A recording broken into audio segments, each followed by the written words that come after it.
Good morning. We are extremely pleased that you are here. It is good to come together for the purpose of co-creating. Do you agree? You are knowing what you are wanting. You are enjoying the freshness of your desire. Those are the only desires that feel good, aren't they? The fresh ones. Those old stale desires don't feel so good, do they? And when you think about it, there's never a reason for a desire to hang around in unfulfilled form so long that it gets stale. Because when you ask, it's always given. So if you have stale desires, what's up with that? We understand how when some smart aleck dead entity like Abraham would say, are you appreciating the contrast of your time and place? And don't you just love those desires that are being born out of it? We can understand how sometimes you would not want to give us a resounding yes. When you ask, it is always given. Step 1, ask. It always being given is a step 2 part. In other words, that's not your work. When you ask, it is always given.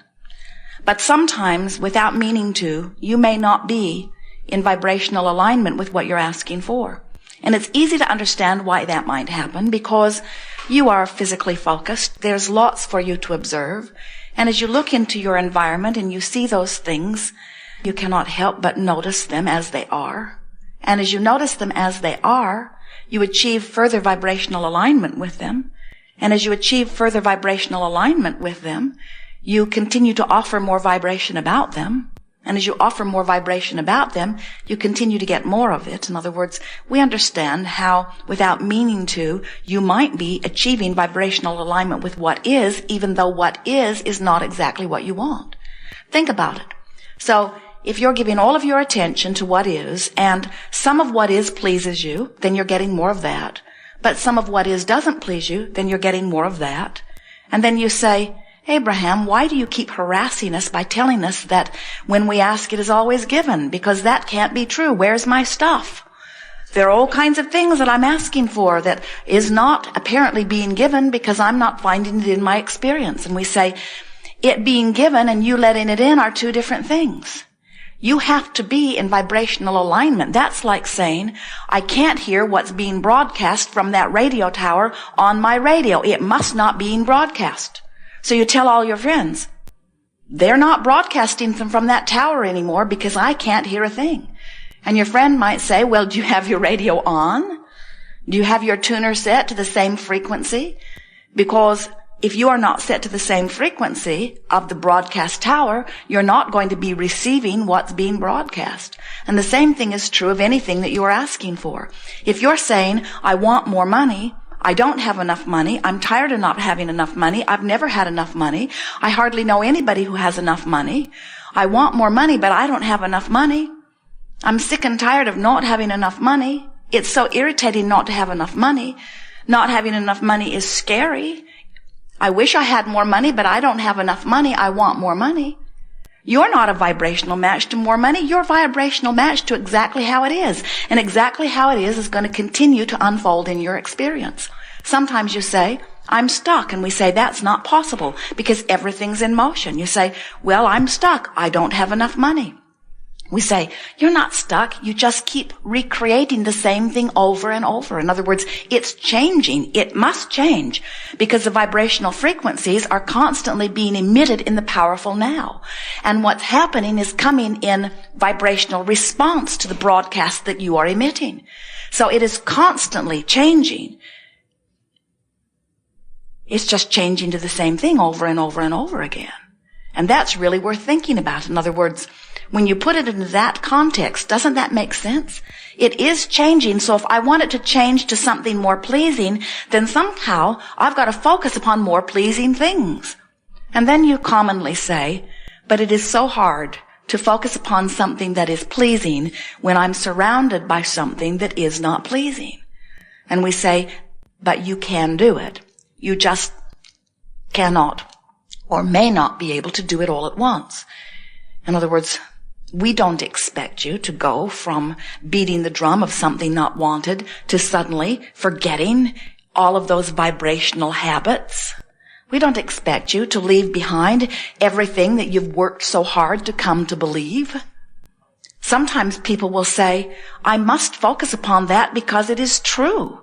And we say, and what makes this fact that it is true make it something that you now think that you must focus upon? And you say, because truths are truths, and we owe it to ourselves to give truths our attention. And we say, but why not be a little more picky about the truths you turn your attention to?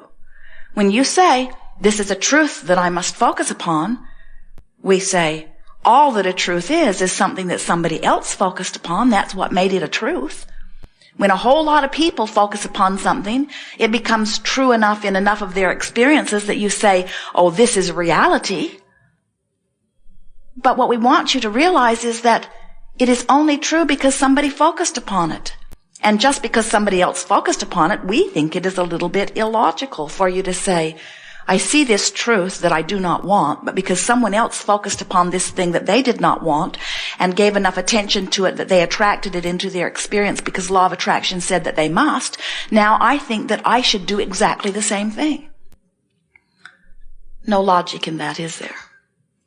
So, what we are encouraging you to do is to make a decision that you will pay more attention to the way you feel, because when you pay attention to the way you feel, then you have awareness of what you are doing with your vibration. Your emotions are literally your guidance system to let you know how you are doing on your way to what you've been saying you want.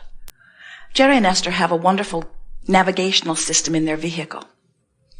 And the satellites in the sky, combined with the antenna on the roof of their vehicles and the computer that is in the vehicle, always knows where they are.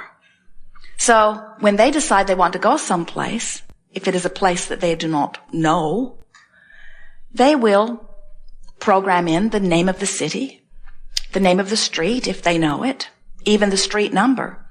And Magellan will say to them, please proceed to the highlighted route. And then Magellan will guide them turn by turn to where they say they want to go.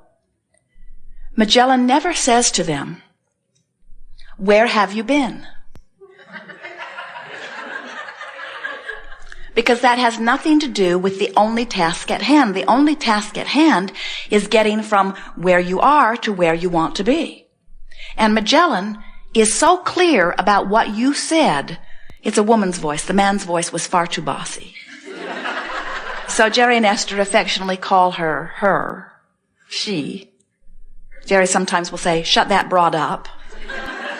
Because she is relentless. She never forgets what you told her you wanted. She never forgets where you said you want to go. So if you take a side trip, if you stop at Taco Bell or stop for fuel, Magellan will say, please proceed to the highlighted route. Please proceed to the highlighted route. Please proceed to the highlighted route. Please proceed to the highlighted route. She does not become more agitated. She does not get louder, but she insistently continues to say, please proceed to the highlighted route. And eventually, if you continue to ignore her and you go very far from the route, she will say, when possible, make a legal U-turn.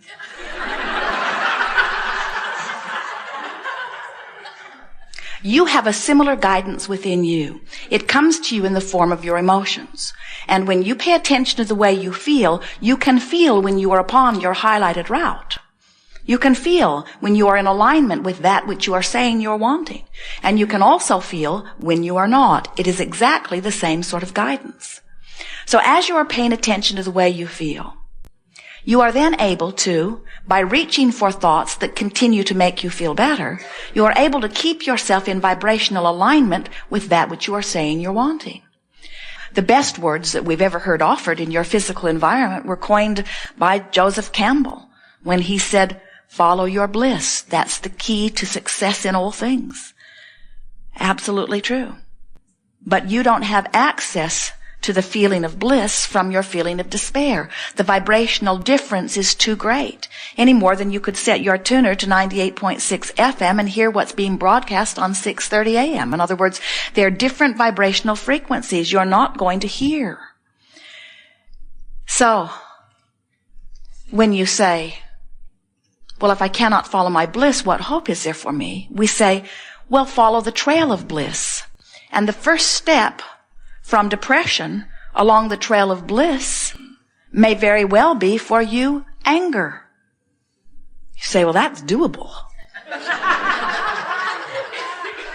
And isn't it? Can't you feel it? Have you ever been in a place of depression where you couldn't get a breath of air? And then you thought of something that made you angry, and didn't it feel better? You gotta admit that anger feels a whole lot better than that depression, just like blame feels better than guilt. It does, doesn't it? Blame feels a lot better than guilt. There is so much more disempowerment in guilt. There is so much more loss of the feeling of freedom in guilt. So, if you were, as most of you are, as you come to these gatherings, usually vibrating somewhere between frustration and overwhelmment and joy. In other words, that's usually where your emotional set point is, different depending on the issue that you're focused upon, but usually in the upper registries. We would not counsel you into anger from your feeling of frustration. That's going the wrong way. But if you are in despair, we will root for the breath of fresh air that anger would bring you. And the reason that we would coach you into anger is because we know that in that anger, you're going to feel some relief, and in that relief, you're going to have moved your point of attraction. It will have shifted a little bit. In other words, you're not as stuck in disallowing the well-being that you've been asking for as you were in your despair. Now, we would never say, just go to anger and stay there, because from anger, you can easily get to frustration, and frustration is a big difference in feeling from anger. So, are you getting the sense of this? What you're reaching for as you are moving up the emotional scale, what you're reaching for is the feeling of relief as you leave the resistance behind. So there is relief in anger. You know there is. And there is relief in frustration. You know there is. And there is relief in hopefulness. And then there's relief in belief. And there's absolute relief in knowing. In other words, you can feel when you release resistance, which is the only thing that is keeping any of you from what you are really wanting. You are pure, positive energy beings. You are God force in physical form. You are extensions of source energy, and life is supposed to be good for you. You are creators that flow the energy that creates worlds, and you are standing on the leading edge of thought. It is supposed to feel good for you. Life is supposed to be good to you. And when it isn't, it is only for one reason. You have picked up a habit of thought, and you've practiced the beating of that drum long enough that you have established it as a vibrational habit. And as you continue to feel that vibrational habit, unless you do something to change the way you feel, law of attraction is going to continue to bring you stuff that feels like that. And as law of attraction continues to bring you stuff that feels like that, and you observe the stuff that feels like that, and you justify the way you feel by the stuff that keeps coming, then we understand why you feel stuck. But we promise you, you're not. You just got a cadence going that you need to shift a little. We've noticed that sometimes very powerful, very good teachers who are counselors might not understand the power that you give yourself when you find something that feels a little better to you. Most people worry when you go from depression to anger. Most people who know you would rather you're depressed than angry. Because when you're depressed, you go away and you leave them alone. And when you're angry, you're in their face. You're hard to be with. But you must reach the place, if you are going to listen to the guidance system that is within you, and it is what the art of allowing really is about. The art of finding thoughts that cause me to allow my connection with Source, that allow the well-being that I've identified to flow to me. So, when someone says to you, you should not be angry, just say to them, maybe not, but I am, and I'm glad I am. You should feel how bad I felt before I got mad. This anger is a big improvement for me. And if you don't like it, go someplace else. I won't be here forever. But right now, it's what I'm choosing, and it feels good to me.